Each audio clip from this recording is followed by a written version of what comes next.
اصل عذاب تو آخرت کا ہی ہے نا، اصل زندگی آخرت کی ابدی زندگی ہے۔ یہاں تو کیا ہے، قوم نوح ڈوب گئی، ختم ہو گئی، 2-4 ڈبکیاں دی ہوں گی ہر آدمی نے، جان نکل گئی، عذاب کیا آیا؟ اصل عذاب تو وہاں ہے جو آخرت کا ہوگا۔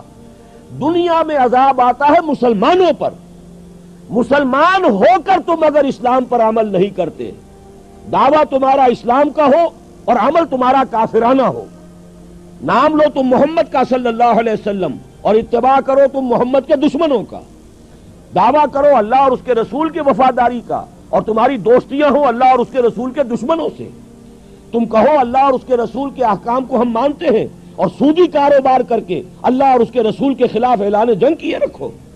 اصل عذاب دنیا میں مسلمانوں پر آتا ہے، جیسے کہ پہلے یہودیوں پر آیا، اس لیے کہ ہم سے پہلے کی مسلمان امت وہی تھی، جب تک حضور صلی اللہ علیہ وسلم کی بعثت نہیں ہوئی وہی امت تھی، موسیٰ کے ماننے والے، تورات کے ماننے والے یہودی، یہ امت مسلمہ تھی، لیکن ان پر کیسے کیسے عذاب آئے، نبوکدنضر کے ہاتھوں برباد کرایا گیا، کبھی پھر یونانیوں کے ہاتھوں تباہی آئی، کبھی رومیوں کے ہاتھوں تباہی آئی۔ اس صدی میں بھی آپ نے دیکھا، اگر آپ بھولے نہ ہو کہ یہ صدی کے وسط میں ہٹلر کے ہاتھوں 60 لاکھ یہودی قتل ہوا۔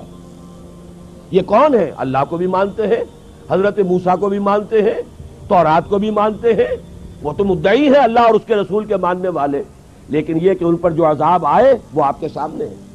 اسی طرح کا عذاب ہم پر آ رہا ہے کہ تم نام لیتے ہو ہمارا اور عمل تمہارے خلاف ہے۔ لما تقولون ما لا تفعلون کبر مقتا عند اللہ ان تقولوا ما لا تفعلون، کیوں کہتے ہو جو کرتے نہیں ہو؟ اللہ کے غضب کو اور اللہ کے غیظ کو اور غصے کو بھڑکانے والی ہے یہ بات کہ تم کہو جو کرتے نہیں۔ یہ ہے اصل سبب، اصل مجرم ہم ہیں، ہم دوہرے مجرم ہیں۔ ان کا جرم ایک ہے، انہوں نے انکار کر دیا، چھٹی ہوئی۔ ہم ہیں کہ جو ہر روز کہتے ہیں ایاک نعبد و ایاک نستعین، اور پھر اس دن میں 50 مرتبہ اللہ کا حکم توڑ رہے ہیں۔